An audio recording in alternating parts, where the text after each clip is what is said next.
കോഴിക്കോട് താമരശ്ശേരിയിൽ വാഹനാപകടത്തിൽ പരിക്കേറ്റ് ചികിത്സയിലായിരുന്നയാൾ മരിച്ചു. എലത്തൂർ സ്വദേശി മുഹമ്മദ് മജ്ദൂദാണ് മരിച്ചത്. ഇന്നലെ രാത്രിയാണ് ലോറിക്കും ബസ്സിനുമിടയിൽ കാർ കുടുങ്ങി അപകടമുണ്ടായത്.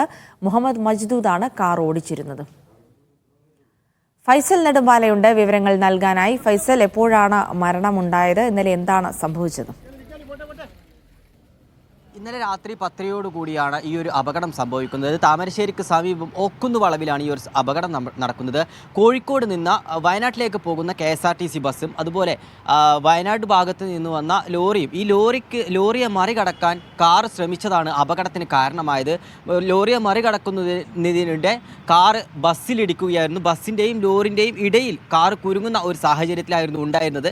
ഈ കാർ മറികടക്കാൻ ശ്രമിച്ച ലോറിയും അതേസമയം തന്നെ തലകീഴായി മറിയുന്ന ഒരു സാഹചര്യമുണ്ടായി.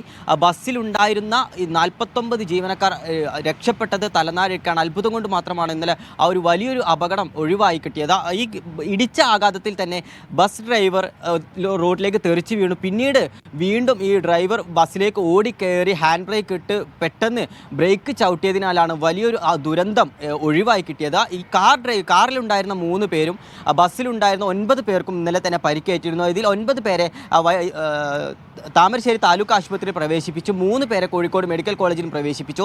ഈ കോഴിക്കോട് മെഡിക്കൽ കോളേജിൽ പ്രവേശിപ്പിച്ച കാർ ഡ്രൈവർ മജ്ദൂദാണ് ഇപ്പോൾ മരിച്ചത്. ഇന്ന് രാവിലെ 6 മണിയോട് കൂടിയാണ് ആ മജ്ദൂദിൻ്റെ മരണം സ്ഥിരീകരിക്കുന്നത്. എന്തായാലും വലിയൊരു അപകടം തന്നെയാണ് ഒഴിവായത്. ഒരാൾ മരിച്ചു.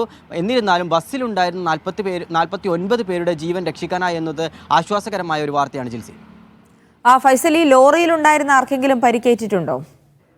ആ ലോറി ഡ്രൈവറും അത്ഭുതകരമായി രക്ഷപ്പെട്ടിട്ടുണ്ട്. അത് ഞാൻ നേരത്തെ സൂചിപ്പിച്ചതുപോലെ തന്നെ കാറ് ഇടിക്കുന്ന സമയത്ത് ലോറി തലകീഴായി മറിയുന്ന ഒരു സാഹചര്യം, ലോറി ഡ്രൈവർ അത്ഭുതകരമായി തന്നെ രക്ഷപ്പെടുകയാണ് ഉണ്ടായത്. ചേച്ചി, എന്തായാലും വളരെ ദാരുണമായ അപകടമാണ് ഉണ്ടായത്. ആ ദൃശ്യങ്ങളിൽ നിന്ന് തന്നെ അപകടത്തിന്റെ തീവ്രത വ്യക്തമാണ്. ഇപ്പോൾ കാർ ഓടിച്ചിരുന്നയാൾ മരിച്ചു എന്നുള്ള വിവരമാണ് വരുന്നത്. മാത്രമല്ല KSRTC ഡ്രൈവറുടെ അവസരോചിതമായ ഇടപെടൽ 45ഓളം യാത്രക്കാരുടെ ജീവൻ രക്ഷിച്ചു എന്നുള്ള വിവരങ്ങൾ കൂടി ഈ റിപ്പോർട്ടിനൊപ്പം ഫൈസൽ നെടുമ്പാല പറയുന്നുണ്ട്.